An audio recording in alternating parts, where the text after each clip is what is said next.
Yeah, We're going live. We're going live, Alexander. We are live with Alexander Mercouris in London, and it is our honor and our great pleasure to have with us on the Duran, first time on the Duran, Professor Jiang of the YouTube channel Predictive History, of which I am a huge fan of. A fantastic channel on YouTube, a fantastic professor. Professor Jiang, thank you so much for joining us on the Duran. And I will have all of his channel links in the description box down below. Thank you for joining us, Professor. Thank you. Fantastic. So let's get started. We have a lot of ground to cover. But before we get moving, let's say a quick hello to everyone that is watching us on Odyssey, on Rockfin, on Rumble and YouTube, as well as our locals community, the Duran.locals.com, and a big shout out to our moderators as well. Thank you to our moderators in the chat. So, Alexander, Professor Jiang, let's talk about predicting geopolitics. indeed, because we are, as everybody obviously must know, in a major geopolitical conflict situation at the present time. A geopolitical conflict which was not, in my opinion, desired by some of the parties to it. I don't think China was set out a few years ago to find itself catapulted into a geopolitical conflict. I'm absolutely sure that it didn't. The same is true with the Russians, but they are in a geopolitical conflict, and the other major player is the United States, and it is the West. And of course, all sorts of things are taking place around the world, in the Middle East, in Ukraine, in Latin America, with all these fleet movements around Venezuela. There's all kinds of events taking place in the worlds of economy and science and technology all the time. And all of these interconnect with each other in all sorts of ways. Now, on the Duran, what we tend to do is we tend to go through all of these topics one by one. We focus on each one and we discuss them, Alex and myself, and sometimes with our guests in detail. I think what we're going to do today with Professor Jiang is something slightly different, which is we're going to try and pull these things together, perhaps looking mostly, but not exclusively, at the conflict in Europe and the developments that are taking place there, in order to try to understand where the final, where these events are leading us towards. In other words, a more predictive, a greater sense of where this is taking us. And there is no one better to do it with than Professor Jiang, whose channel I should say, am a massive fan of, and which I absolutely do recommend to everybody who is viewing us as well. So, Professor Jiang, let's begin. We are now, I think everybody is in agreement that we are in a global geopolitical conflict. There is a view that there are actually two completely different conflicts going on, one between Russia and the United States and the West, the other specifically between China and the United States. But they have, to some extent, merged. We've had all kinds of interactions between the Americans and the Chinese recently, and between the Russians and the Chinese. It's not been noticed so much in the West. But there are underlying trends here. There are events that are shaping how things are going. Perhaps you could take us a little bit further and discuss, shall we start with Ukraine and the conflict there, the first big war in Europe, the first war involving major clashes of armies that has taken place since the end of the Second World War. Europe has historically, in the West at least, been the pivot area. It's probably not that to anything like the same degree that it used to be. But can you perhaps give us a few thoughts about where you think this is going? Maybe looking at a bit of predictive history, if I can put it like this, looking back at history, looking also perhaps at other scientific tools, which I know you're very skilled at using. Okay, so thanks so much for having me on the Duran. I've been a big fan of your show for like 4 years now. I actually started first watching the Duran when the war broke out on February 22nd, 2022. And the reason why was all the like mainstream news coverage I was watching was like, oh my God, Ukraine's gonna march to Moscow and Putin's gonna fall and the Russian army is incompetent. And I couldn't believe what I was watching because it actually made no sense to me. I'm not sure if you remember the Ghost of Kiev, where this lone fighter jet was flying around Ukraine, just shooting on all these Russian jets. So the news coverage at that time was literally driving me insane. It made absolutely no sense to me. It was as though I was living in a bizarre world. So I scoured the internet for some actual information, and I found you guys. And like you literally saved my life because you actually talk sense. And so I've been watching your show ever since. So basically, all that I know about Ukraine comes from you guys. So if my analysis is wrong, it's your fault, not my fault. Okay. So let's just get that out of the way. But look, I am actually much more pessimistic about the situation in Ukraine than you are. I think the war is lost. I think Ukraine has ceased to function as a nation state. The wartime casualties are estimated between 1 to 2 million people.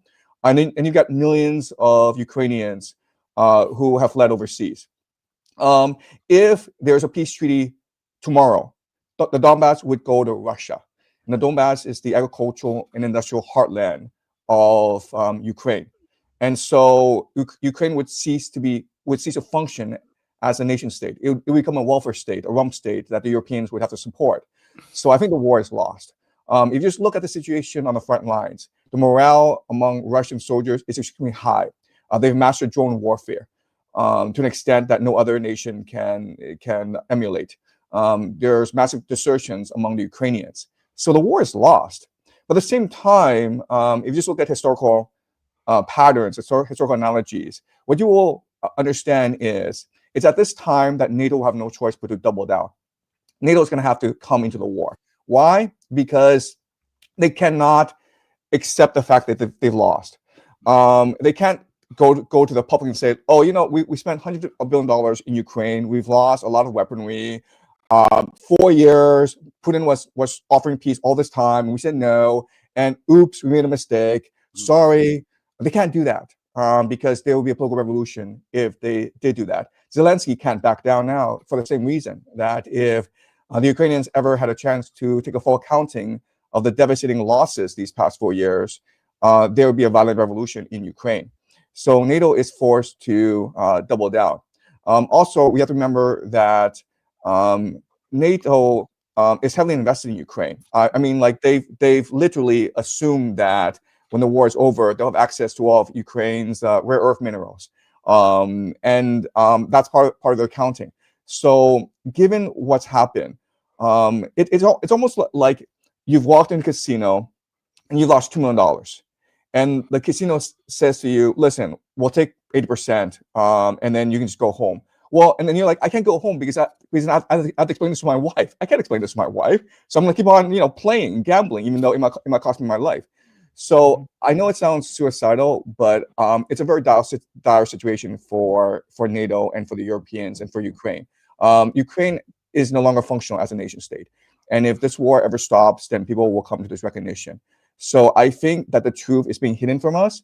But if you just do some macro analysis of the actual situation in Ukraine, then you can only come to the conclusion that the war is lost and the situation is far more dire than we can possibly imagine. Let's just explore this point about NATO doubling down. I mean, what is that going to mean? Is that going to mean NATO going in and fighting the Russians in Ukraine? Because that would be an extraordinary, incredibly dangerous act of escalation. By the way, I agree with you that the war is lost. I'm not sure how long it will take for the full reality of that to hit home.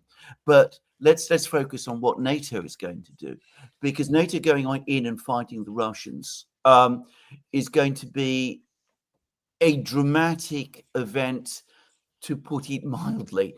I mean, it will take what is still a contained war, and it would make it into an all-out European war, it would bring us much closer to the kind of situation we had in Europe between 1939 and 45. So is that where this is going? I should say that this morning I was reading in the British media that the British military are going to send all the remaining self-propelled howitzers, whatever they have left, to Ukraine to fight there, to help the Ukrainians fight there. So already we could see that there are going to be, logistical challenges to doing that. But is that where they're heading? Is that what they're thinking of doing, or what they might do? Because I, by the way, having had experience of people who gamble, I know exactly the psychology that you describe, that you go on piling in your chips, if I can put it. I don't gamble myself, but you go on doing that because you lose more and more and more and more. But you say to themselves, if I do it just a little bit further, the luck will turn, the wheel will turn, and I'll get it all back. So is that what they're going to do? I don't think NATO has strategic foresight. If they did, they would not have gotten themselves in this situation in the first place, right? So we have to remember that, and Putin has said this, NATO has been fighting Russia in Ukraine for the past 4 years anyway, because even though it's Ukrainian manpower, it is NATO weaponry, NATO intelligence, NATO special forces, NATO command and control, NATO targeting. So when these bridges get blown up in Crimea, it's not Ukraine that's doing this, it's NATO that's doing this, right? All these deep strikes into Russia, that's NATO. Ukraine doesn't have the expertise, the personnel, the weaponry to do this. It's all NATO. So NATO has been fighting anyway. So what we're seeing right now is a gradual mission creep. And so, listen, the reality is we already have NATO mercenaries, NATO special forces, NATO officers on the ground in Ukraine. It's an open secret. So you just have mission creep. You just have a gradual expansion of this. And then what I think will happen is that eventually you get a point where NATO decides that the front lines cannot be held. Provence has fallen. 10,000 Ukrainians have been encircled. The front lines cannot be held right now.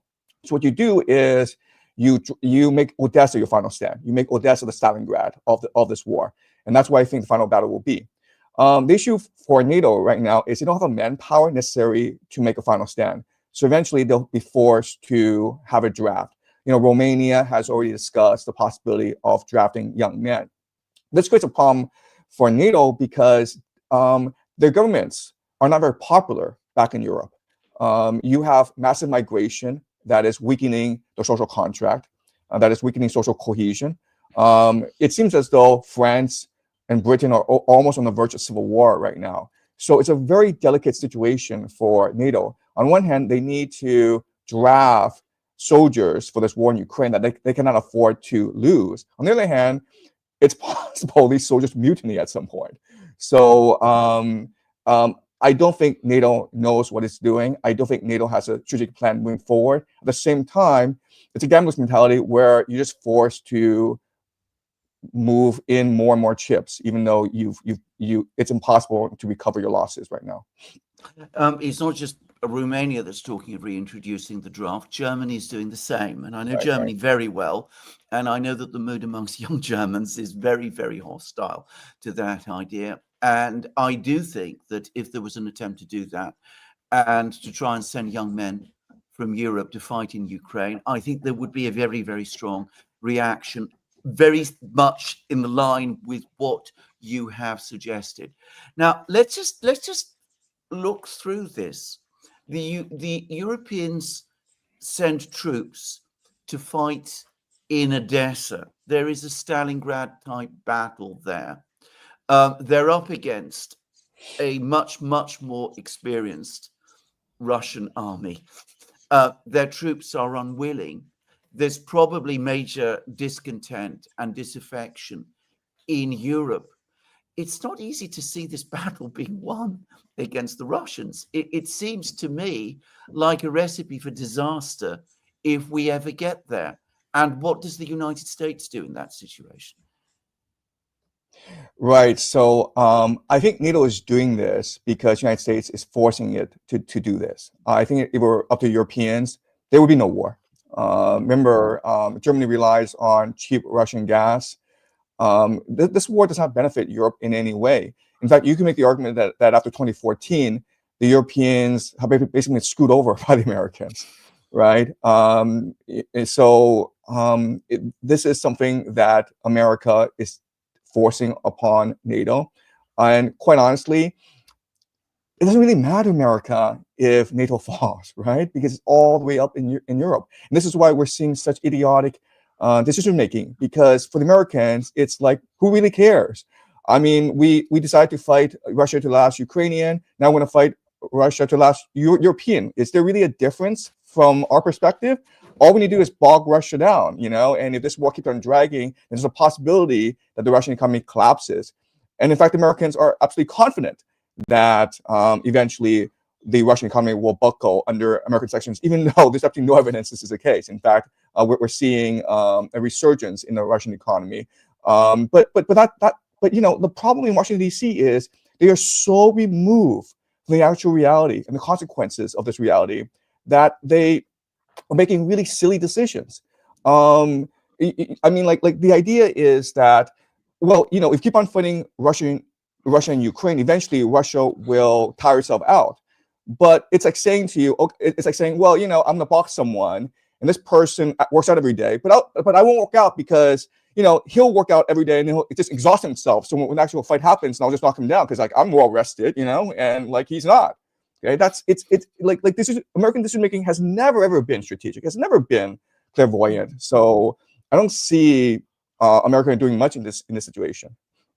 Isn't this a little bit like what happened at the end of the Chinese War, the war between the Communist Party of China, the People's Liberation Army, and the Kuomintang? Because you had the defeat of the Kuomintang, and they went to Taiwan, and then very shortly after, you had the Korean War, and the Americans assumed that they would be able to go into Korea, and they got all their allies to fight in Korea, and they completely discounted the possibility that China might intervene.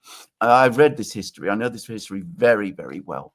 And then, of course, China does intervene, and it comes as a profound and complete shock. Even at that point, they're not able to think strategically or have any capacity to understand that the other side, and China at that time did not particularly want, by the way, to be the other side, but it became that the other side would have to react to what it saw as a major strategic and security challenge to itself. This inability to think strategically actually has a very, very long, deep roots in the United States. Look, I mean, it's not just not being able to think strategically. I mean, there's also some racism involved as well, right? So if you look at the documents and you look at what MacArthur, who was Supreme Commander of Allied Forces in Korea, what he was thinking, he was just basically thinking, the Chinese are cowards. The Chinese aren't going to risk a fight. Chinese are afraid of dying. So he had absolute contempt for the Chinese army, and that's why his American forces were overextended in Korea. And they were easily encircled by Chinese forces. I mean, if you talk to any American historian, they'll tell you that the Chinese army in Korea fought with extreme bravery, fought with extreme strategy. They outmaneuvered, encircled the American forces, and it was a miracle that the Americans were able to retreat in order. Yeah, so I don't think it's just like lack of foresight. It's also deep contempt for other nations as well. But that's no different with the Russians, because of Exactly. course, go back to what you were saying. I mean, contempt, that they're incompetent, that they're inefficient, and all of those things. I have a lot of American friends, and they all tell me, there's a entrenched Russophobia in Washington D.C. There's a deep contempt. There's a deep fear of Russia, and it's never gone away. Not even after the end of the Cold War. It's still there. Let's just then discuss what happened. So the Europeans go in, the Americans push them, tell them to go in. It turns into a military debacle, because I have to say that seems to me far and away the most likely outcome. It also turns into a major political crisis in Europe, and you talked about the economic instabilities, I'd say Europe is much more unstable economically at this particular point in time than Russia is. I know that's a view that many people would challenge, but that is my own view. Let's assume that I am right. We have a massive crisis in Europe that might call into question the entire existence of NATO. Or am I missing something? Look, so the closest historical analogy is the Peloponnesian War between Athens and Sparta. And if you read Thucydides, what he tells you is that the war was not really between Athens and Sparta. It was really between Athens and its allies, because Athens was exploiting the resources of its allies, sending its allies to these pointless wars. And eventually, its allies will switch sides and join Sparta because Athens was so oppressive. So if that's a guide, then we can expect that eventually Europeans are going to figure out, you know what, is Russia really our enemy, or is America our enemy, right? Because the Russians are offering peace. The Russians have told us that they're not going to invade, and like, why would you ever think that Putin has intentions of invading? Whereas America, you know, it blew up our Nord Stream pipeline, it sank our economies. It's forcing us to buy really expensive American liquefied gas. It's going to force us into this pointless, unwinnable war in Ukraine. And they are imposing tariffs on us to drain our economy further. So who's our enemy right now? Is Russia our enemy, or is America our enemy? I think eventually they'll come to the conclusion that they're actually better off with Russia than they are with America. I don't know how long it'll take, but I think if the Peloponnesian War is a guide, then that's the end result. As a Greek and an Athenian, a very old Athenian, I can absolutely confirm what you've just said. In fact, Athens came to be called the tyrant city.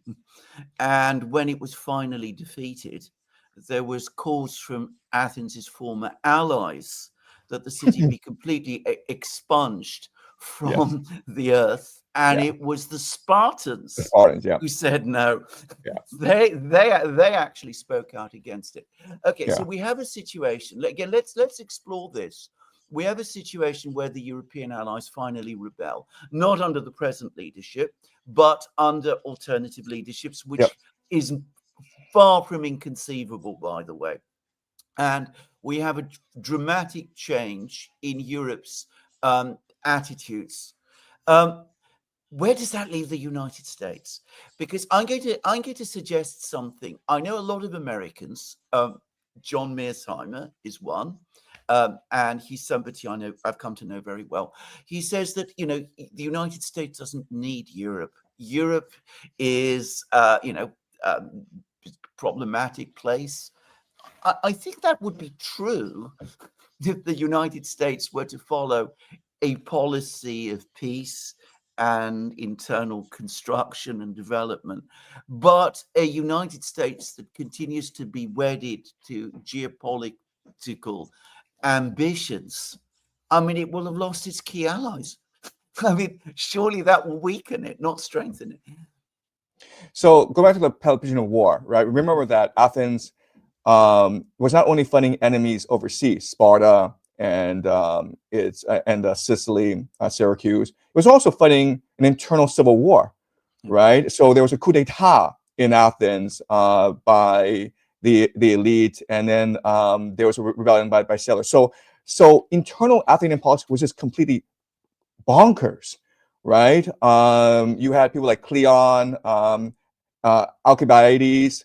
They were demagogues, and they were causing lots of problems internally. So I think why Athens was defeated was not because it faced a superior foe in Sparta. It collapsed because of this internal infighting, and I think that's what's happening in the United States right now. I mean, like let's go to the United States. The government is shut down. I'm not sure people recognize this, but the government is shut down. It's possible when next month you have tens of millions of Americans starving because they don't have access to food stamps, and no one seems to care. Donald Trump doesn't really seem to care, and there's talk of a civil war in the United States, and I think it's very likely the United States will enter in a civil war situation in the next 2 to 4 years, especially after 2028 elections, when whoever wins, the other side just will not accept that person as the president. So I think the United States is going to go through a very tough period of imperial decline. So I think what's happening in Europe is one theater, but the real theater is within the United States. If civil discontent erupts in the United States, then it will be very, very ugly because Americans are the most heavily armed people in the world. Indeed. I mean, actually, it's a point you've made, because, again, as somebody who knows the history very well, because it is the history of my city, one of the things you find towards the end of the Peloponnesian War is that even as there is this internal crisis in Athens, Athenian decision-making becomes increasingly irrational and Yes. loses all contact with reality Yeah. and becomes unbelievably aggressive. I mean, it starts wars in all sorts of places until eventually Athens is basically fighting everybody: the Persians, the Sicilians, the Spartans, its own allies. It's fighting everybody at once. So And as you rightly said, there's an internal crisis as well. yeah, so I love talking to you because you know so much about the Peloponnesian War. But yeah, the turning point in the war was actually the invasion of Sicily, right? So before then, it was not really a problem for Athens. It had the most dominant navy in the Mediterranean. But the Sicily expedition was completely pointless. No one knew why they were doing it. And it was very costly. Not only that they lost all their soldiers in the expedition, but they also brought in Syracuse into the war. And Syracuse had a navy. Sparta did not have a navy. So Syracuse was down the war, and that's what marked the downfall of Athens. So I think in the American situation, I think the downfall will be the irrational invasion of Iran. One of the biggest predictions is that eventually America will reach a point where it decides to launch a ground invasion of Iran, and I think it'll be exactly the same as what happened to the Athenians in Sicily. They go into Sicily and they win all these major battles at first, but then they're bogged down. They can't resupply their troops, and then those troops are forced to surrender against a superior Syracuse counteroffensive. I think we have a very similar scenario in the Middle East. What is the risk that nuclear weapons could be used in these kind of scenarios? Because this is the fundamental difference between our situation today and the situation in the past. I mean, there were no nuclear weapons in the 5th century before Christ. I mean, they didn't exist then. So Athens might be going down, but it didn't have the option of using nuclear weapons. America, in theory, does. Is that a risk? You know, I actually discount the use of nuclear weapons. I don't think nuclear weapons will be ever used. First of all, it's ultimately taboo, right? I mean, whoever uses nuclear weapons will be a pariah state for all of eternity, right? It doesn't matter who it is. If America uses it, then the entire world will turn against America, and America will be held in contempt for all of eternity. So I think that's the first thing. The second thing is that we have to remember that even though these nation states are at war, they still have a lot of back channels. There's still negotiations going on. So remember, like even during the Peloponnesian War, Sparta and Athens, their elite were very close. They were intermarried with each other. And when Athens captured these Spartan hostages, the Athenians did return the hostages after some negotiations. So the war never descended into complete barbarism. I mean, there were rules of engagement still in place. So even though Russia and the United States still at war with each other, they still have a lot of backdoor channel communications. Remember, what people don't recognize is that Putin and Trump are very good friends. And we know that from the meeting in Alaska in Anchorage. If you just look at their body language, if you just look at their demeanor, their language, they're very close. They sort of have a rapport with each other. So I would discount actually the use of nuclear weapons. I do not think it's a factor in what will happen over the next 10 years. Let's just pursue the Peloponnesian War analogy, which is an interesting one for me because obviously I'm Greek. Is Venezuela like the attack on Melos? Another action that Athens really didn't need to take, but it attacks Melos. Basically, it's starting to sense maybe that it's going down and things are starting to turn against it. But then it goes against Melos. It crushes this island state, which is trying to preserve neutrality and balance between the superpowers at the time, Sparta and Athens. And in doing so, it shocks the entire ancient world, the ancient Greek world. I mean, it's one of the things that turns attitudes against Athens. And of course, it leads Thucydides to do this incredibly powerful and extraordinary debate, which people always quote in many, many discussions. I mean, is this what the whole Venezuela thing is? Partly a demonstration again of power, an attempt to assert power and assert power in your own, what you claim to be your sphere of influence. Yeah. So for me, Melos was a turning point in the war, because that's when Athens shed all pretense of hypocrisy, all pretense of liberalism, virtue, democracy, right? Might is right. That's what the Athenians said to the Melians. We can do whatever we want because we're stronger than you, and so just shut up and obey us. And the Melians said, we'd rather die. And the Athenians said, fine, then we'll just kill all of you, okay? So I think if I were to draw a historical parallel to Melos, I think it'd be more like Gaza or Palestine. Because the Gaza moment, that's when the entire world has given up hope in the United States. The Americans are clearly collaborators in what's happening in Gaza, and so I think the world is just disgusted with American supremacy, with American power. My understanding of Venezuela is different. I actually don't think the United States will launch a ground invasion of Venezuela. I don't think they have the appetite for it. I don't think they have the resources, the manpower, the political will to actually launch an invasion of Venezuela. What I think is happening there is actually a bit different. So let me tell you my analysis, and then you can respond. I think that right now there's a hidden war, right, in geopolitics, and the hidden war is between the nationalists versus the globalists. Another saying this is that Trump is taking on the global deep state. The City of London, Wall Street, the deep state, who he thinks caused him to lose election in 2020. He still talks about how he was cheated in 2020, and who cheated him? The deep state. Okay, so he sees his real enemy as the deep state. Okay, so if we do believe there's a global deep state, and there obviously is, how do they exercise power?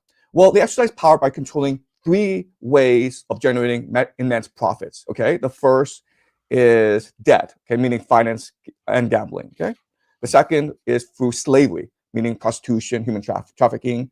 That's the second thing, and the third thing is drugs. Okay, so listen, going back to Chinese history, Britain did fight the Opium Wars in order to enforce drugs onto China, and it was an extremely profitable endeavor. And you create the entire global financial system off the Opium Wars. And so, did that system go away? I don't think it went away. I think that if you just look at the City of London, it's still a money laundering operation. So if you are Trump and you really wanted to destroy the global deep state, if you really want to destroy the City of London, what you do is you attack what makes money, right? You attack their drug smuggling operations. So when Trump says that, we're bombing these drug smugglers, and everyone's like, well, no, they're fishing vessels. I actually think Trump's telling the truth in this instance. I think they are actually bombing drug smugglers. And so they're trying to destroy the drug smuggling apparatus of the world. And that's possibly why they're talking about also intervention in Nigeria or wherever. Okay, so I think that is actually the grand play here, to weaken the global deep state by destroying their money-making operations. And so I don't think Trump will actually invade Venezuela. I think this is all bluster, and I think that but you'll see continual actions against drug smugglers around the world. That is what I think is going on. That is very interesting. Can I just say, I live in London. I've lived here since the 60s. Right, and the symbols of wealth created from the Opium Wars are everywhere. Many of the financial institutions in London that are so famous to this day, I'm not going to name them because that might lead to legal issues.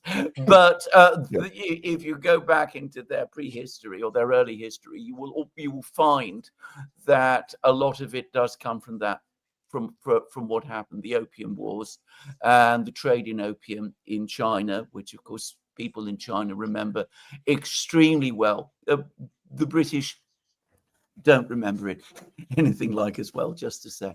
That is interesting. Does that explain, however, this very strange story about fentanyl? And I'd like to bring in China now, because China is the colossus. I've always myself felt that in the end, everything that America does at the moment is ultimately about China. I don't know whether you agree with this, but that's certainly my own view, that the conflict in Ukraine, in Russia, in Iran, ultimately, if we come to that, it's all ultimately about China and about the challenge that Americans perceive as China posing. Where does this whole fentanyl thing come from then? Because I completely discount the idea that China is in fact involved in fentanyl smuggling. I think that makes no sense to me at all, and I've seen no evidence to support that claim. And yet it is endlessly repeated and widely believed, and Trump himself claims it, and he's posed tariffs on China in connection with it. How does that fit into what you've just been saying?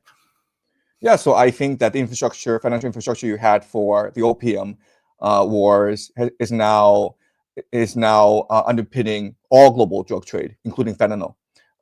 So there are definitely Chinese nationals involved in fentanyl trade, but not the government. Okay, the government would not support such an endeavor. So these are Chinese secret societies, Chinese criminal organizations that are producing the precursor chemicals necessary, but it's a global network. And you're absolutely right in that most of the fentanyl smuggling is probably done by deep state actors like the CIA. Like I'm just guessing. I don't know. Okay, but because drugs is so profitable, you can imagine that multiple deep state actors are involved, and there's a lot of money laundering going around. I mean, it's a very sophisticated system that they have. And so whether or not you smuggle opium, whether you smuggle fentanyl, it's the same system. Let's talk about China, because China is very different from the United States. I mean, the Americans are very, very busy all the time. They're very, I mean, there's almost feverish activity in the Middle East, activity in Europe, as we've just been discussing, activity in Latin America, in all sorts of places. China, by contrast, remains very, very calm and very still. Is this how China plays? Yeah. There's a friend of mine who is an academic, by the way, a British academic, and he reminded me about the Chinese idea of, was it no action, the Taoist thing, that you remain still. Yeah. Can you discuss this? Yeah. So I'm not sure if you had a chance to read Romance of the Three Kingdoms. That is the source of Absolutely, I have. I've got it over there, by the way, in English. Yeah. So Zhuge Liang is considered like the greatest military strategist in Chinese history, and he's able to foresee the future. The stratagems that he develops are just extremely sophisticated, extremely intricate. But what he did was he launched a series of invasions against his enemy. And all his enemy did was just sit back and let Zhuge Liang overextend and ultimately retreat. Okay, so that is the final example of why it's important to let your enemy do all the work. Okay, because your enemy, if they do all the work, they're gonna make all the mistakes, and so you just sit back and you win. You just respond slightly to their maneuvers. So, Zhuge Liang, he had all these strategies. He amassed all these forces. But, when you actually move against an enemy, you're much more likely to make mistakes than you just sit back and defend. So that's the entire Chinese concept of geopolitics. Sit back and win. Very, very, very different from the American and Western one. But let's just turn now to the events that are taking place, because we talked about Iran, we talked about Russia, we talked about the conflicts in these places. Is China going to be completely inactive? in relation to them. Let's just assume, let's just look forward to an American invasion of Iran. And I agree, by the way, there are pressures for this. We've been talking about this many times. I mean, an attack, I still believe an attack on Iran is going to come at some point, maybe not this year as I once thought, but sooner or later it is going to come. And it's difficult to see how that is going to play out. But if there is an attack on Iran, what would China do? Would it just remain passive or waiting for the Americans to burn themselves out? Or would it take action, as it did in Korea, as it also did, of course, in Vietnam? Right. So China right now is heavily reliant on Iran, right? Because China imports all of its oil and a third of its food. So if a war breaks out in the Middle East, then China is in a very, very unstable situation. Its economy could face collapse. So China would need to make preparations, and it would need to make contingency plans. Right now, the Chinese military is not equipped to fight wars overseas. It does not have a blue water navy. It has no experience fighting wars overseas. It doesn't have the supply lines, the logistics networks, the command and control centers to fight a war as far away as Iran. But I think that the Iranians have given assurance to the Chinese that Iran doesn't really need any help, right? Because let's just imagine what an actual invasion would look like. If Americans were to invade Iran, America could, in the first 4 weeks, occupy a great deal of Iran. America could knock out the air defenses. America could establish forward operating bases very, very quickly because the American military is equipped for shock and awe, for the blitzkrieg offensive. And there's very little that Iran could do to stop this sort of offensive. Once America is embedded in Iran, because of the topography, America would have a lot of issues with logistics, with resupply. And at this point, if Iran were to engage in a guerrilla warfare using drones to strike at American supply lines, then the war's over. I mean, you've got 100,000, 200,000 American soldiers in Iran. They can't resupply. It's hard to reinforce them, and they're all spread out, and they have absolutely no sense of strategy. They don't know what to do. I mean, the war's basically over, right? So if this is a situation, I think this is the most likely scenario. What would China need to do in this sort of situation? What would Russia need to do? And Russia is going to overextend the United States in Ukraine anyway, right? Because while this war is Iran is happening, the United States is not going to leave Ukraine. It's still going to fight in Ukraine, and it's very likely that the United States is also engaged in a civil war at that point. There's all this domestic turmoil. So I'm not really sure what role China would play when America has chosen this path of self-destruction.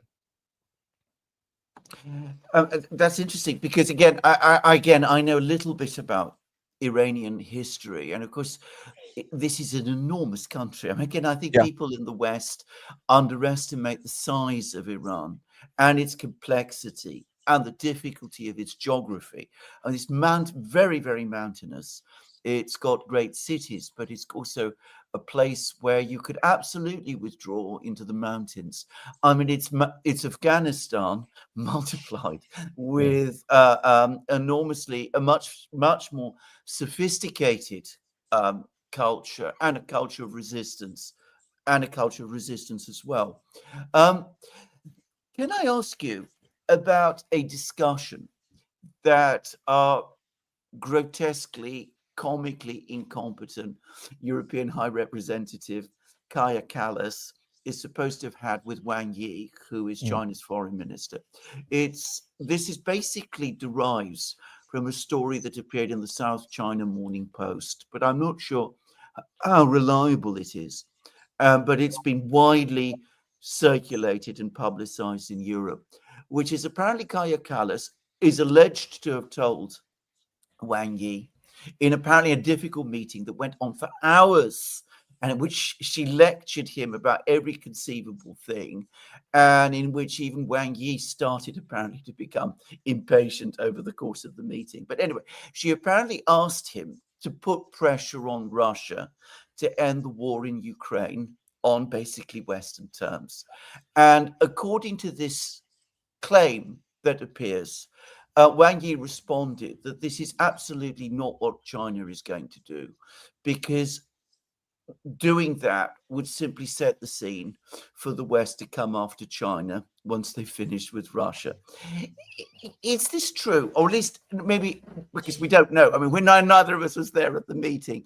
But do you feel that this could have been true? So Americans are discussing a new military policy called strategic sequencing, right? So like, let's end the war in Ukraine so we can move against Iran and then China, right? And then the Russians are like, well, then all that means is that you'll circle back to us eventually, right? So like, we're not going to agree to end this war in Ukraine. So, I mean, like, given the geopolitical landscape, Russia, China, and Iran are going to stick together because they know that if one of them falls, everyone else falls. It's all strategic sequencing. It's all seeing like, who they take out first so they can move on to the next target. So it sounds to me like a very plausible conversation. It seems to me the European envoy would be arrogant enough, silly enough, and short-sighted enough to make this sort of demand. And the Chinese response is very much in line with diplomatic protocol. China's going to abandon Russia so that it can be, targeted later on. And right now, Iran, Russia, and China recognize that they need to stick together against the American empire, or they'll fall one by one. The idea of strategic sequencing, which is becoming very widespread, as you rightly say, in American strategic circles, originates with a man called Aaron West Mitchell, who uses history in a very different way from the way that you do, Professor Jiang, and the way I do as well. And I don't think he understands history at all. But he is apparently a very close friend of Elbridge Colby, right, who is the Assistant Secretary of War, I presume we must now call him. And he is somebody who's particularly well known as a China hawk, and who basically does see things very much about conflict with China, which is the idea is you instead of taking on all your enemies at once, you take them on one by one on the assumption that they will not notice that what you're doing and that they won't respond, which is very strange. But anyway, bringing us back to this, though, Elbridge Colby, and this is basically my last question, by the way, for today, because we're no doubt going to have many conversations. But Elbridge Colby is now apparently talking about hemispheric defense, that the United States is overextended, that the game with China is in some way lost.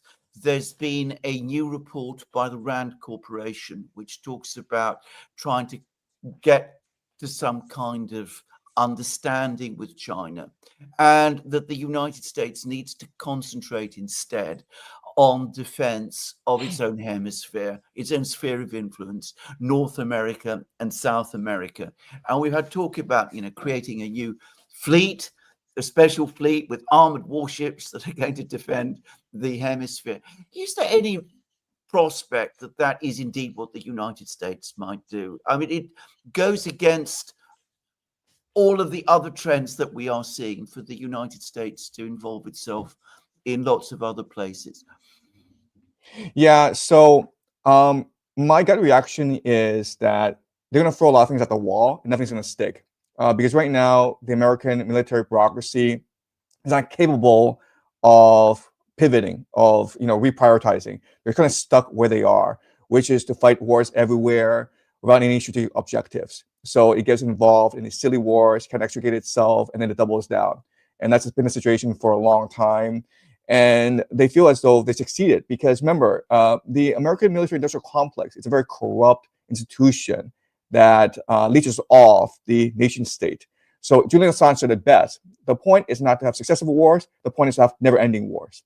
So I mean, I don't think people recognize the corruption in the American military complex, right? And again, the problem is America can feel no consequences for these disastrous wars overseas. So what if Europe falls? So what if America gets defeated in Iran? They'll just retreat back to the continental fortress, and the Western Hemisphere is completely self-sufficient. Worst case scenario, America just isolates itself in the Western Hemisphere, and it's not an issue for America. So America continues to make all these silly strategic mistakes. It is not capable of long-term strategic planning, and the corruption within the military is endemic. And there's really no way out for them. I'm going to finish there, but just to add to that about corruption, because that is another major story in you can take from history. If we talk about Athens in the 5th century, corruption gets completely out of control there and starts to influence decision making. And it also happens in Republican Rome. And by the way, it happens in Britain too. Right. Towards the end of the 19th. So I don't offend you because you're an Athenian, but remember, once they start being corrupt, they never stop being corrupt. No, that's it. It becomes the organizing principle around which all decisions ultimately end up being made. That is the reality of corruption, which I've seen. I've seen how it plays out myself, so I know all about that. Professor Jiang, you have been marvelous, if I may say. This has been a wonderful program. I'm going to stop now.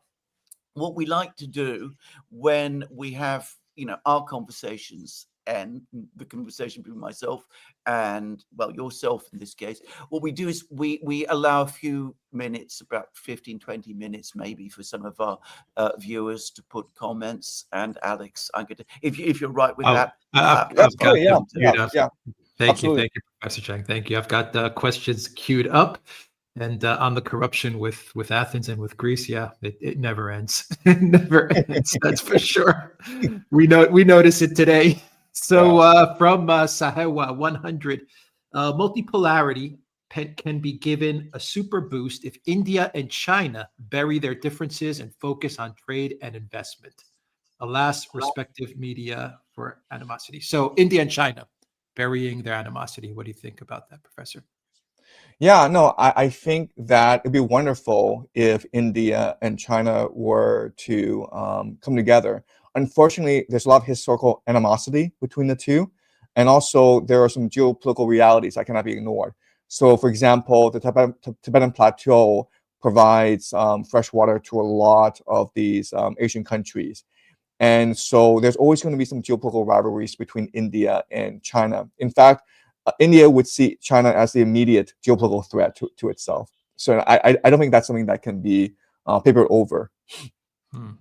From Ivan Markov, I'm so happy to see Professor Jiang on the Duran. This is awesome. You need to watch his lecture on civilization. Definitely need to watch that lecture from Sahewa. So guys, I did a lecture on Homer today, okay? So I don't like to promote myself, but you too will enjoy Homer, like my lecture on Homer. Yeah, I'm sure you read Homer, but you'll enjoy my take on Homer. Fantastic lectures, by the way, on his channel. From Sahewa 100, Professor Jiang, what's the mood like in China? Do they feel like they want to back de-dollarization, support for the global South, rapprochement with India? Yeah, so the mood in China, it's very complex, and especially after COVID, because remember, after COVID, the Chinese economy did take a major hit. Consumer confidence is not that high right now. So, I think Chinese people just want peace in the world. Chinese are very much afraid of what's happening in Ukraine. They're very concerned about what could happen in the Middle East. So Chinese people are just praying for peace. They're praying for people to be more like Chinese people, reasonable, pragmatic, and willing to negotiate. From Nikos, I hope Professor Jiang doesn't think Russia is weak because they move slow. According to Grok, Russia is considered a superpower, just not as big as China. Well, I think Russia is the most dominant military in the world right now. I don't think Russia is weak at all. So Russia is slow, but it's slow because they specialize in artillery warfare. And also, Russia wants to minimize civilian casualties as well as destruction of critical infrastructure, electricity grids, water supplies, because the Donbass, the Russians see Donbass as part of Russia, right? So Russia wants to govern Donbass after the war. So that's why Russia is being very methodical and slow in the process. So I don't think Russia is weak at all. In fact, I would say that given what's happened these past 4 years, Russia has proven itself to be the most dominant military in the world. I think that if NATO and the United States were to get together and fight Russia in Ukraine, then I would bet Russia would win. From Chunky Monkey. If the AI bubble suddenly bursts and subsequently Trump presides over the collapse of the US economy, what is the likely geopolitical impact? Yeah, so that's a big concern right now, where the AI is clearly a bubble. It's overextended. It doesn't make any money. Like people don't recognize that ChatGPT, they don't make any money. In fact, they lose money hand over fist. And so it's very likely the bubble will pop. And I also think that it's very likely that the collapse will be engineered to create as much social chaos as possible. In other words, I think that social unrest will be instigated. And because if there's social unrest, then Trump can invoke the Insurrection Act. He can deploy the National Guard everywhere. So I think that what's happening in the United States is a very volatile situation. And you would think that given all this chaos in the United States would retrench, right? Would sort of like draw back from its foreign commitments. But if you study history, it's the complete opposite. If there's internal chaos, the empire lashes out overseas. So we're in for a rough ride. From Fuzzy Balls, is the United States intentionally bankrupting as many European countries as possible to force them to get American loans and buy American bonds? So that's a good question. I don't know if Americans are that clever, actually. I think it's just like Americans are just used to like doing things without any consequences. Remember back in World War I, the Americans were financing both the Bolsheviks as well as the right Russians because war makes money, right? And so they don't really foresee consequences. They really don't make long-term predictions. I hate to say this. I went to Yale. I took a lot of I took a lot of political science courses at Yale. These guys are not that bright. Okay, the people who control the American foreign policy apparatus, they're not that bright. I hate to say that. From Geo Stone, how would the world react if Venezuela are able to sink an aircraft carrier with a Russia or Chinese weapon? How would the U.S. ever recover? I don't think Venezuela would ever do that. The United States would respond with nuclear weapons if that were to happen, because it'd be a tremendous loss of face for the United States. I think that I think it's very unlikely that the United States actually launch a ground invasion of Venezuela. And if there's a ground invasion, then Venezuela will choose to fight a guerrilla war as opposed to like a kinetic war head on, because you would get totally destroyed by the American military if you were to do that. From Mark Hewitt, people talk about the neocons, Rubio, Kellogg, whispering in his ear, but forget the influence of Susie Wiles acting as a gatekeeper for the neocons. What's your thought about Susie Wiles? Absolutely. She right now the Trump camp is very much divided, right, between the American firsters and the neocons. And Susie Wiles, she has a notorious background. She is very close with the Zionists. She's very close with the military-industrial complex. And it seems as though she's able to manipulate things so that Trump's policies are aligned with the Zionists. I think she's very good at what she does. All right, 2 more questions. Is that all right? Yeah, absolutely. Great. Yeah. 2 or 3 more questions. From Jay Basin, what does the world look like past the special military operation? So again, I think that there'll be a showdown in Odessa. So I think Odessa will be the final battle. After Odessa, I see civil war, political collapse in Europe. I see Europe changing sides after new governments come in because they want this exploitation to end. They want these immigrants to leave Europe. But this timeline drags on, right? Because remember, Russia fights a war really slowly. An encirclement of Odessa would be a very drawn-out process. So we don't know. It's hard for me to say what happens after Odessa. The big question for me is how long Putin can go on for, because Putin is really, in my mind, a strategic genius.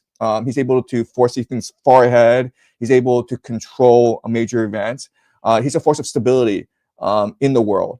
So I don't know what would happen if he were to leave the world stage. So that's my concern, actually. Interesting. All right. From our locals chat from Jeffrey Brown. When Biden lets slip that China isn't going to eat your lunch, China is not a hegemonic aspirant power. And the former Australian Prime Minister Keating has basically said that China is our future economic partner here in Australia, above and beyond the US and the EU. What is our way forward in Australia to go against the narrative? So, China does not have geopolitical ambitions. It doesn't have the sort of the Faustian spirit that the Westerners have, right? I mean, like Germany, England, America, these are all very Faustian countries that want to exert itself globally. China is very happy being China. China doesn't want to extend itself overseas. So China wants actually to be friends with everyone. It wants to be friends with Russia. It wants to be friends with the United States. It wants to be friends with Australia. So I don't know why Westerners are obsessed with this narrative that China is going to take over the world. Chinese aren't interested in taking over the world. Chinese are very interested in trading with everyone. It sees global trade as a source of both peace and prosperity. So China is very much interested in maintaining the current global order, one based on trade. So if I'm Australia, then I would trade as much as possible with China. And from Elza, Callis quoted a Japanese think tank and told that opinion research in China show that the people don't support Russia in the SMO. I ask just for fun, is Callis right? Okay, she's right. So let me explain why. The Americans did something really, really clever, okay? In the 1980s, China was still close from the world. But during this time, what's really popular, at least pirated DVDs, showing these American movies. And Chinese would buy up these pirated DVDs and play it at home, okay? And for Chinese, because this is right after the Cultural Revolution, right? These pirate DVDs represent a revelation. It was like the Bible to them. And it represented to like the promised land. And it sort of brainwashed them into thinking that America really is the promised land. And so there's always been this goodwill among ordinary Chinese towards America. I think it's a problematic belief. I think it's delusional. But America does soft power really well, okay? That's why America is able to get away with so much crap, because it has Hollywood, it has this popular culture that's been able to brainwash a lot of young people around the world. And it's been very effective in China. Someone wants to know, Professor Jiang, if you have lectures on the Civil War or on a future Civil War. I don't know. Just it speaks about the Civil War. I guess maybe the future Civil War. That right. Yeah. So no, I do have a lecture specifically on that. So it's called the Second American Civil War, and it's on my channel. And it's part of my geostrategy lectures, and I think it's number 11. It's not just YouTube. Just write down Second American Civil War, Predictive History, and you will see it.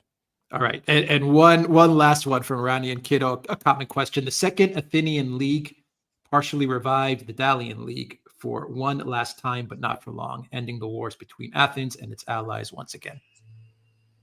Yeah, I don't know that much about the Second Athenian League, but I do know that during the Peloponnesian War, Athens became corrupt, and it still had the greatest navy in the Mediterranean. It still had leading generals, really bright individuals, but it never really recovered the glory that it had during Pericles. So, yeah. Yep. All right.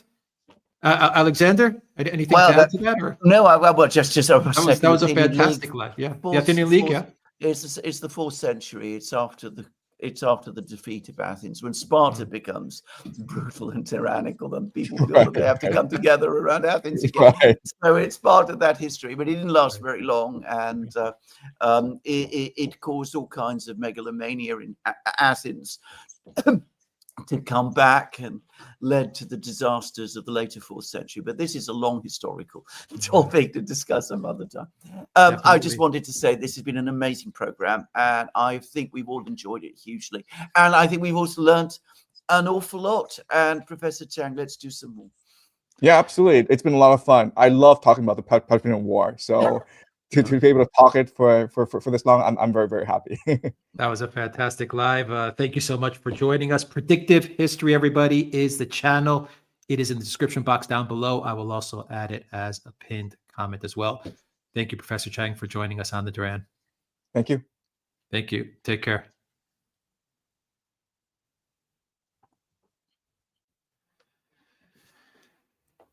All right, Alexander. Let's answer whatever remaining questions we have. Absolutely. A lot of good questions left. Of course. Fantastic live stream. Absolutely. Very, very interesting. Talking about Athens War. Very interesting. All right, Haruko, thank you for that membership. Gifted 5 Duran memberships. I still can't figure out what that means. Gifting memberships, but thank you. Let's see from Nikos. Alex, I hope you didn't go completely to Gilbert Doctaro's camp of nonsense. I see this recently. Doctaro is whining, Levin is whining, and others. There's another part. 1 second. I do agree with your criticisms of President Putin. He overinvested in Trump. He's trying to prevent the West from starting World War III and blowing us up. I watched Jim Jatris yesterday saying that Russia should strike a British base in Cyprus, and at the same breath saying that World War III might happen. A couple more parts, Alexander. I keep saying it to people, but no one is listening. What do you think is going to happen if Russia responds? They want that. They want to invade. The West is bankrupt. They need Russia's resources, and if they can't get them, they'll rather destroy the world. They'll be safe in their bunkers. Well, an awful lot to unpack here. I mean, where I think Gilbert Doctorow has gone wrong is that I think that he imagines that there is a political challenge in Moscow to Vladimir Putin and to his position as president of Russia and as leader of the country. I don't see any sign of that whatsoever. I have been following first Soviet and then Russian politics since the time when I was at university, because that was what I studied. I studied American history, I studied Soviet history and Russian history. And I always retained an interest in this. And when there is a power struggle in Moscow, you can always see the signs. I mean, that they are very, very obvious to outsiders. There is nothing like that happening in Moscow now. And I think this is where, as I said, Gilbert Doctorow went wrong. That doesn't mean that there isn't debate and discussion and sometimes quite heated argument.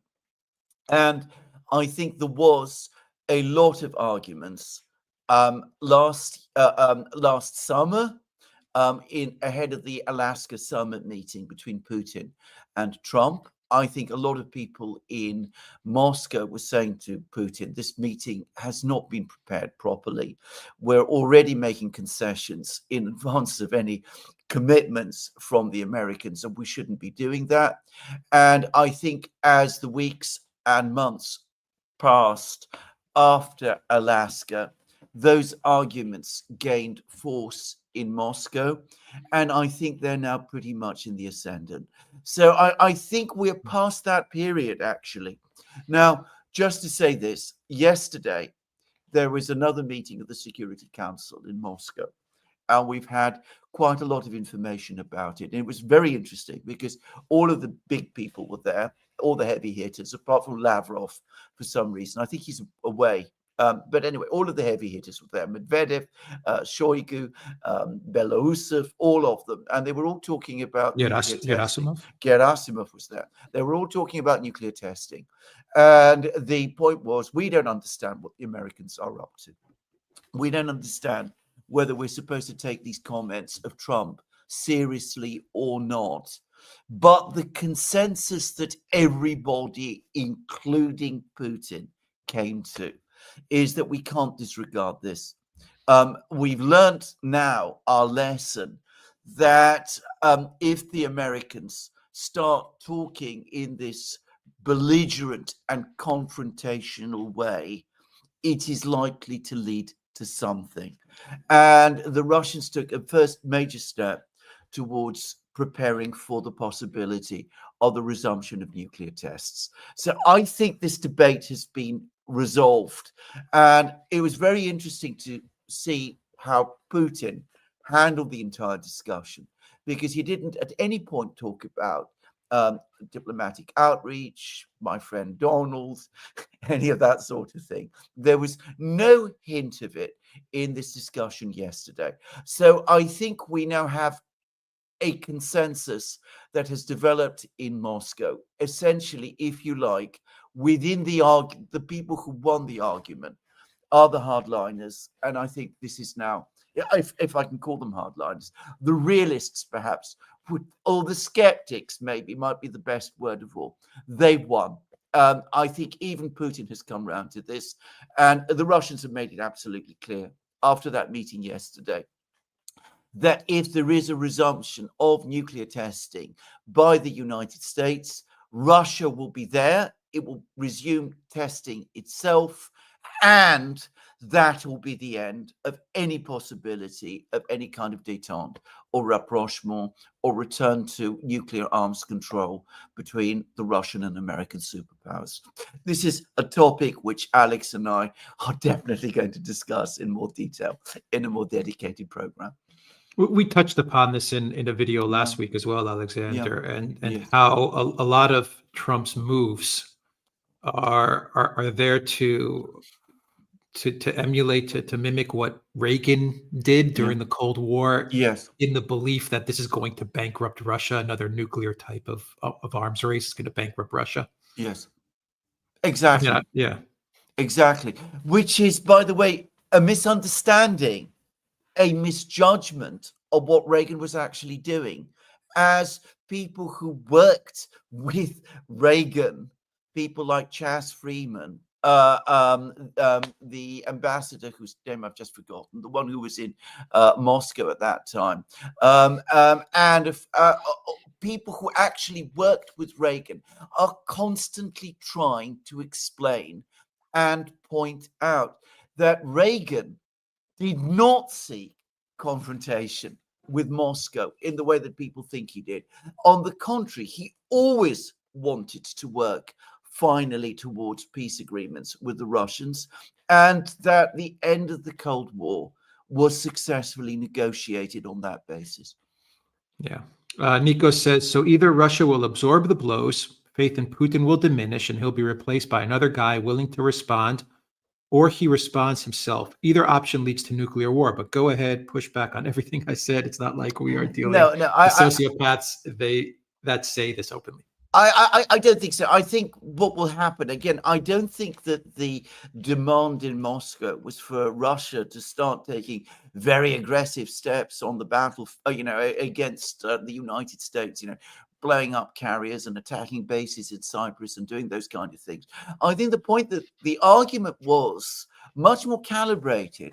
Why are we making concessions about ceasefires in Kherson region and Zaporozhye? Why are we engaging Trump in these long discussions and negotiations when ultimately they're not going to lead anywhere? What we're doing instead is we're putting ourselves in a false position where we're making concessions or appearing to make concessions, which will simply lead to further demands. Let's stick to the policy that is succeeding now, which is fighting the war and winning it. And that's what we should do. So I don't think, to repeat again, there is no evidence of any attempt in Moscow to overthrow Putin. I think everybody in Moscow understands that a political crisis at this time in a war, acting against a massively popular and widely respected leader inside Russia, a leader who also is widely respected around the world, who's a friend of Xi Jinping, who's a friend in Narendra Modi, that this would be a catastrophic mistake. And besides, all of the people who we're talking about, Medvedev, Shoigu, Belousov, Gerasimov, they're all loyal to Putin. There's no sign, as I said, that there is a crisis of that kind in Moscow. But that doesn't mean that they always agree with what he thinks and does. They're not yes men. That's the difference between the Russian government and some of the governments that we see in other places. Yeah, and Putin can say, you know, we tried everything with Trump. Exactly. We exhausted all our options. We tried everything, and we still got sanctions, and we still got a return to demanding a ceasefire. Exactly. So yeah, Bobby Jane, welcome to the Duran community. SCG, welcome to the Duran community. Matthew says, how can Europe even contemplate a war? It has absolutely nothing to fight with, and the people hate the leaders. You know something, in any rational world, I would completely agree with you. Listen to the people who lead Europe today. Do they strike you as being rational? Do they strike you as being connected to reality? Because they don't come across that way to me. Once upon a time, not very long ago, actually, I assumed that realism would ultimately prevail in Europe. And I was completely wrong about it. Now I look at them. I look at Kaja Kallas. I listen to Ursula von der Leyen. My God, God help me. I listen to Emmanuel Macron. These people have completely lost touch, all connection to reality. They inhabit their own bubble, and they are always working each other up and pushing each other to ever more extreme outcomes. Gerhard Schröder, the last man who was a proper German chancellor, gave testimony to a investigation that's been carried out by the state of Mecklenburg about Nord Stream pipelines.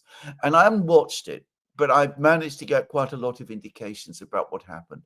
And the sanity and rationality of Schröder, as compared with everyone else, I think put everyone to shame. From what I could tell, he didn't give an inch, and they all came out sounding and looking hysterical and ridiculous.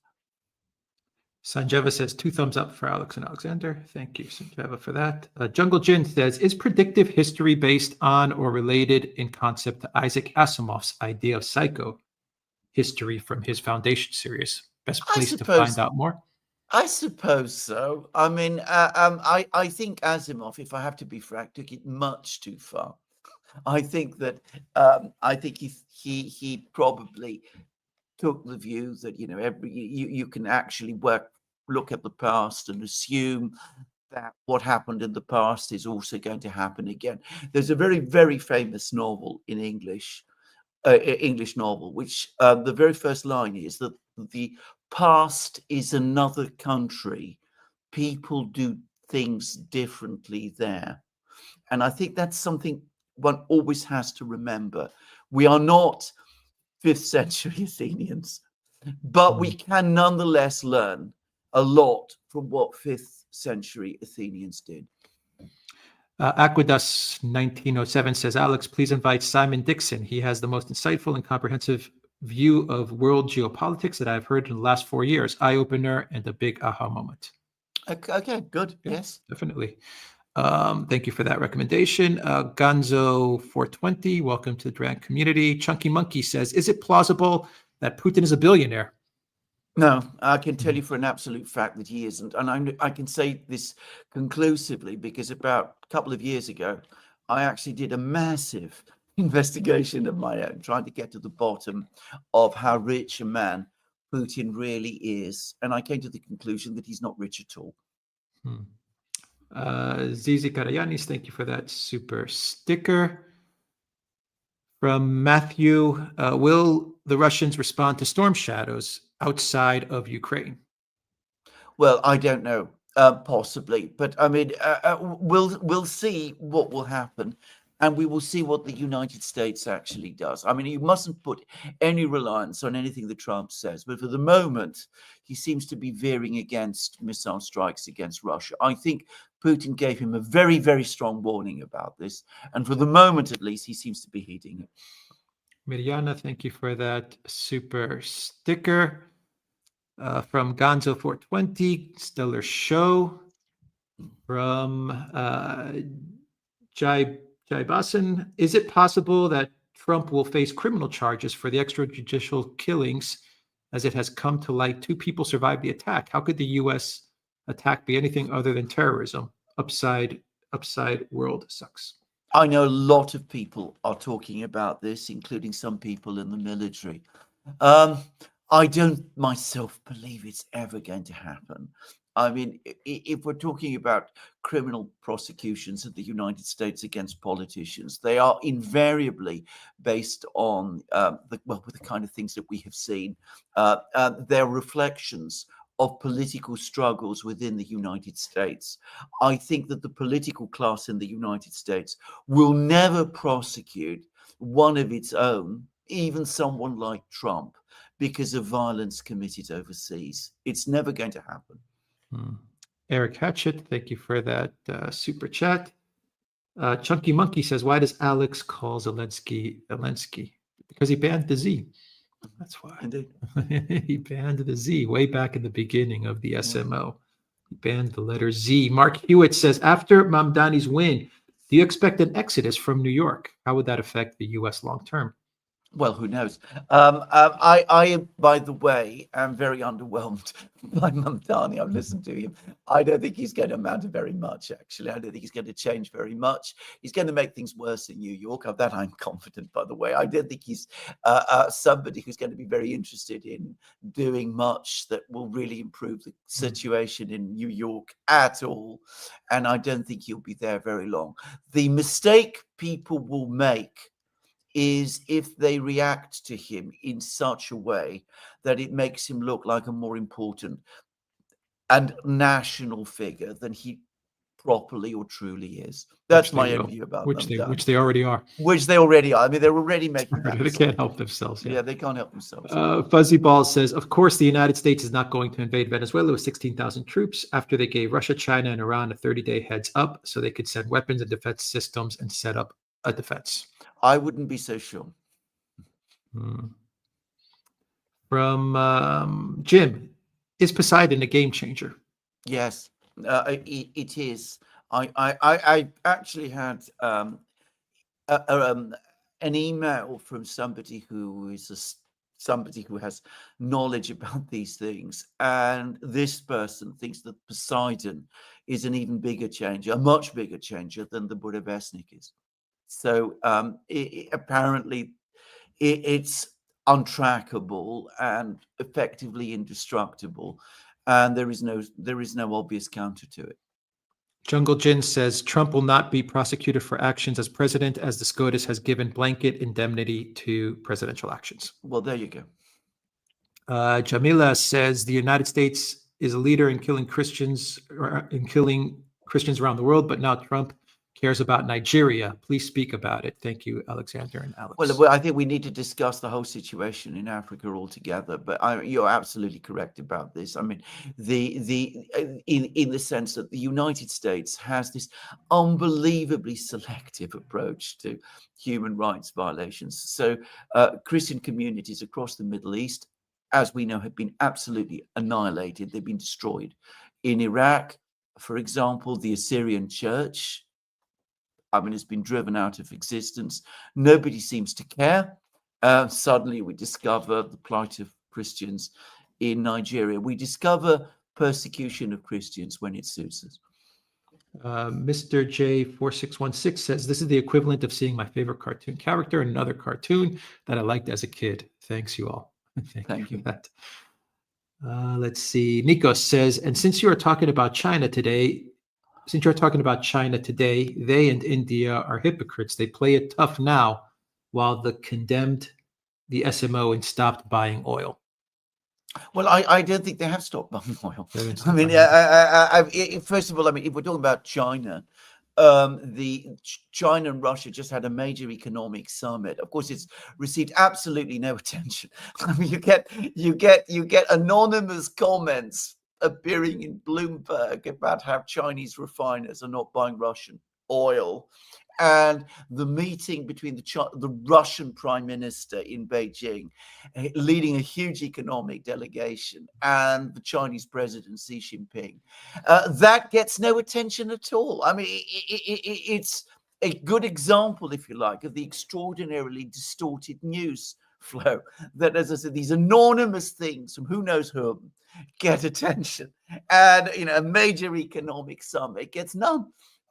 Anyway, over the course of this meeting between Xi Jinping and Mishustin, they agreed that they would enhance and accelerate cooperation, including specifically in energy. So I don't think China is stopping purchases of Russian oil. I think, on the contrary, it's more likely over time to ramp them up. As for India, I think they're more vulnerable, and I think that they are doing all kinds of maneuvers. But the Indian Oil Corporation, which is a state-owned entity, has in fact bought oil from Russia. It's done advanced contracts buying oil from Russia in December, which is after the Lukoil Rosneft sanctions come into play. So it looks as if India is going to continue to buy Russian oil also. And there's been a whole slew of announcements in Russia and India about new economic and industrial deals between India and Russia. And of course, Putin is going to India in a few weeks' time. Sir Muggs Games says, after seriously pissing off 800 officers, Trump wants to launch a military operation. I'm sure his plans have been leaked to everyone, everywhere. I wouldn't be surprised. I'm sure you're right, actually. Yeah. Samuel Moroni says, does Russia have rare earths? Yes. Has it an industry? Yes. Of course, in the Soviet times, it absolutely did. It had to. My understanding is that it's been massively run down, like much else, after the Soviet Union collapsed. They now have a program to revive it. We'll see what comes. All right. Fuzzy Ball says, you don't have to read my last super chat joke. Let me find that super chat. Fuzzy Balls, 1 second. Zariel says, I disagree. Asimov's node, as well as most historical academics, the deal in cycles will attest to.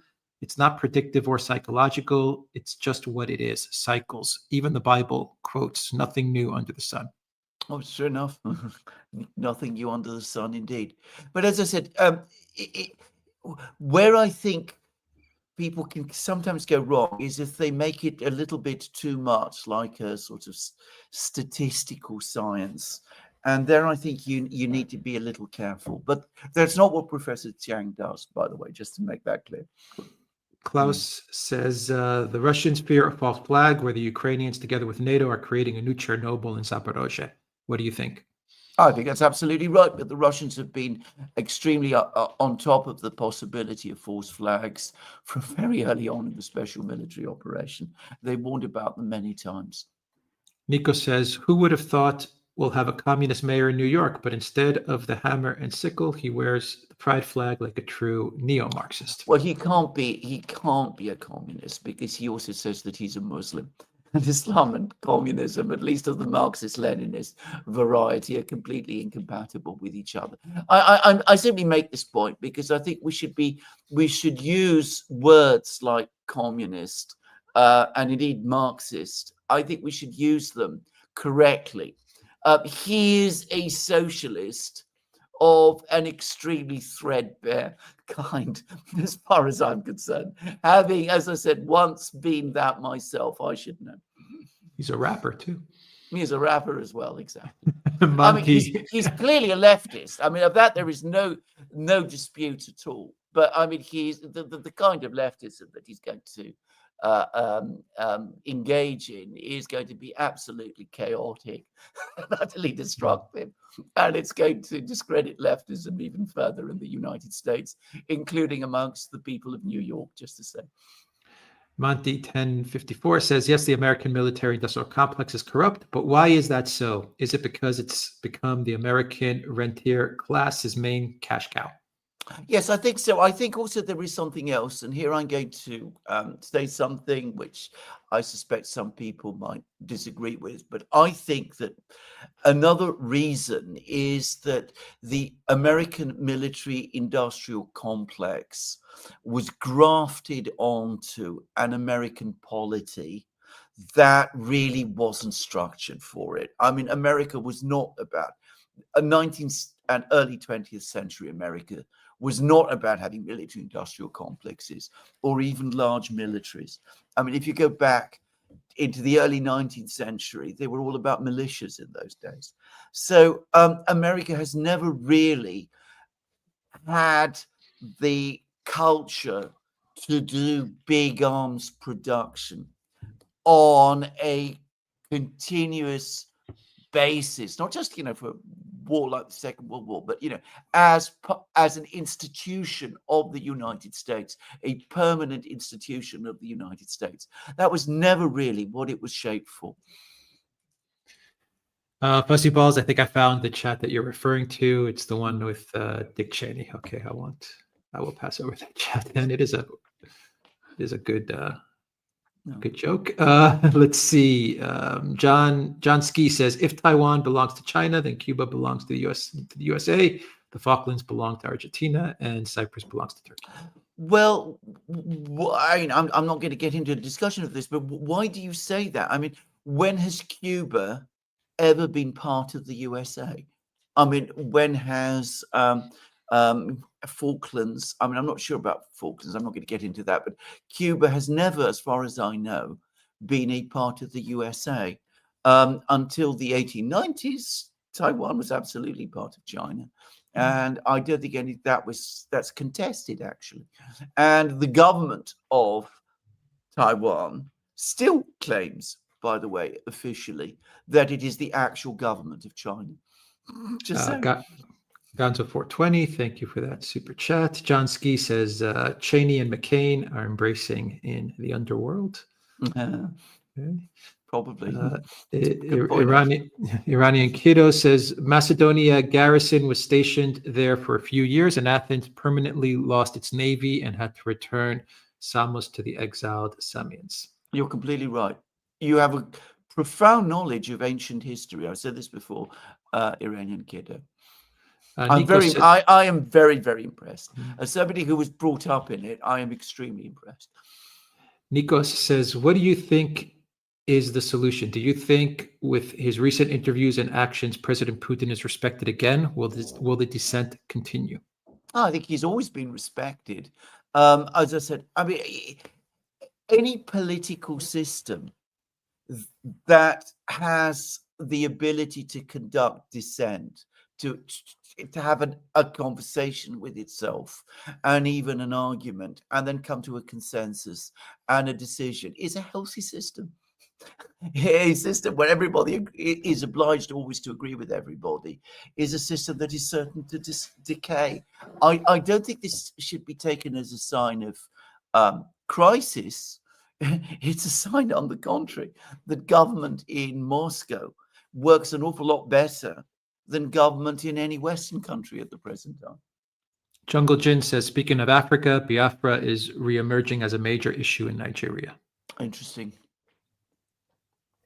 Vincent says, Alexander, how would you rate the quality of life in London now? I have never been, and I'm trying to determine whether it is some sort of dystopian globalist future or actually a cool city. Thanks. Right. I have seen some of the reports about London, which I think do greatly exaggerate the situation here. I mean, this is not a dystopian place. I mean, it is not the hellhole that some people are saying. I mean, mostly it remains a great city with tremendous things that happen, and most parts of it are safe and things of that kind.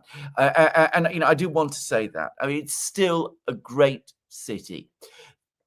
It is got accumulating problems, including social problems, which are getting worse and worse, and which are not being managed properly. But it is certainly a place which I still believe it is worth visiting and seeing, and one should come here without fear. Iranian Kiddo says, Athens became so powerful as a direct result of the Persian Wars. It was, in fact, during this time in the 5th century BC when a collective Greek identity was developed among city-states to counter Persia. Correct. Entirely true.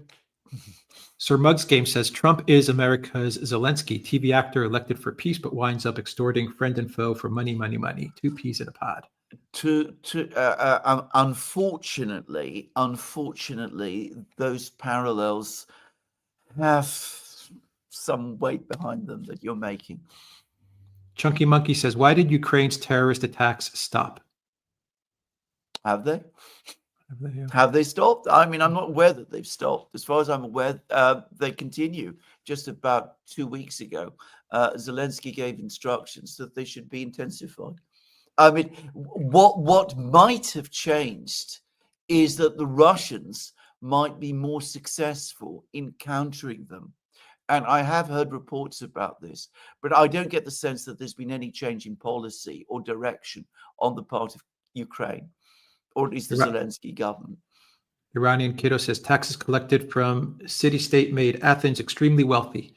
Yeah. Parthenon was largely built using funds collected from other Greek city-states for mutual defense against Persia. Correct.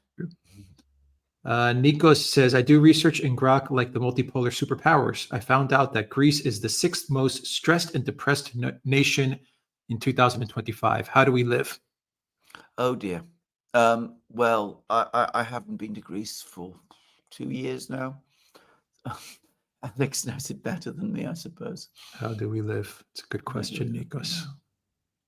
How do we live? Sir Muggs Game says, Hey, Orban, you should have known that the wheels on the bus go round and round and round and round.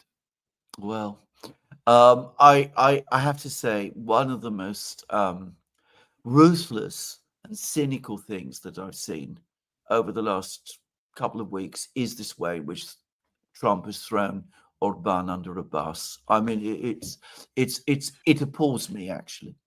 They'll be meeting in DC and Trump will flip-flop to a different position and then he'll flip-flop. Exactly. Yeah. But Orban must now know that he cannot trust Trump. Exactly. Gonzo 420 says, thanks for covering the financial side of the wars. It's all extremely interesting. Thank you, Gonzo, for that. Sir Muggs Game says, has anyone seen Mandami and Jolani in the same room? Interesting question. Yeah. Fuzzy Ball says, Lindsey Graham is 2025's Dick Cheney. Yeah. True. Very true. Sir Muggs Game says, in the finale, this says it all. Allo a Putin Favolina que allo a Putin Partenona. All right. Thank you for that. Iranian Kiddo says, Poseidon, the great god, mover of the earth and the deep unharvested sea, O shaker of the earth, tamer of the horses, savior of the ships, the girdler of the earth, O blessed one, do thou befriend the mariners. Absolutely. One of the most powerful of all the gods. And, well, a Poseidon earth shaker, exactly as you say. Matthew says, God of the earth, God of earthquakes as well, by the way. A beautiful temple in Sunio as well. Oh, absolutely. Yes. Beautiful place to visit. Yes. Matthew says, with this, will this all stop short of nuclear war? Will this all stop I short think so. of nuclear war? I agree with Professor Jiang here. I think that in the end, people will draw back, governments will draw back, and they will avoid doing it. At least the great powers will avoid doing it. And I firmly remain of the view that within the militaries, including the US military, rational people continue to be in charge of the nuclear weapons. I mean, there's some very unbalanced people within the American military today, but the people who are responsible for nuclear weapons, whom I have heard and seen, strike me as being extremely clever, intelligent, wise people. Jay Basman says, does Zelensky actually know what is happening on the battlefield, or is he deliberately misleading the West and the people of Ukraine? His comment about 60 Russian soldiers was breathing for I. Absolutely, it was an extraordinary statement. Actually, I think there's a bit of both in this. I think he is obviously misleading everybody. I mean, there isn't. I mean, that is, shall we say, 80% of it. But I think 20% is delusion as well. The writing is on the wall, but he doesn't want to read it, so he closes his eyes and fantasizes as well. But 80% of it is deception. Never forget, he's an actor. Yeah, he's an actor, and he's misleading people, but he's also starting to believe his role, his own lies. That puts it very well. Yeah. Julian Smith says, Alexander, are you able to clarify why Mamdani cannot be both Muslim and Marxist communist? Because the two are completely incompatible. Marxism is a materialistic ideology that denies the existence of the supernatural and ultimately God. So how can you be a Marxist and a Muslim at the same time? I know many people try, but anybody who has a proper understanding of Marxism, and by the way, I should say I studied Marxism, and I've had many friends who've been Marxists, and I've actually known absolutely real, genuine communists. Anyway, I can tell you for an absolute fact that their perspective is a purely and completely materialistic one. Nico says, and Alex, when you are in Greece, come in Haidari, sit in Polataki, so I can come and say hello to you in person. We can greet Alexander together. Absolutely. Consider it done, Nikos. Yeah, consider it done. Iranian Kiddo says, during the Mycenaean era, Poseidon was the most supreme deity in parts of the Peloponnese, even more important than Zeus, particularly in Thebes, Pylos, and Arcadia, based on linear B tablets found there. You are absolutely right again. And I should know because of my aunt, who was Minister of Culture, I got to know an awful lot of the Greek archaeologists, and I remember them telling me exactly this. And Iranian Kiddo says Arcadia in Central Peloponnese is where god Poseidon's cult lived, and they believe Poseidon was born there. Cult of Despina was also in Arcadia. Despina was the epitaph they used for Persephone, daughter of Zeus and Demeter, niece and wife of Poseidon. Absolutely. Well, can I just say, Arcadia, you're all right about all of that, and Arcadia is as beautiful, the landscape there is as beautiful as people imagine it to be. It is really extraordinary. It's perhaps the place in Greece that I find the most lovely. Fuzzy Ball says, if one day you hear the Europeans praise me, know that I have betrayed you. Samora Machel, former president of Mozambique. Wow. Monty 1054 says, how do you see the Europeans reacting to Russia reaching Odessa? Will they really get involved militarily themselves? Will Europe really collapse? We will see. But if they do decide to intervene, it would not surprise me. I think if it was up to Emmanuel Macron, he would definitely do it. Philip Paneer, thank you for that super chat. Elza says, Alex, you said that stealing Russian assets scares investors, but isn't the freezing already a reason not to invest in the EU? Well, yes. I mean, but actually seizing it is a further step beyond that.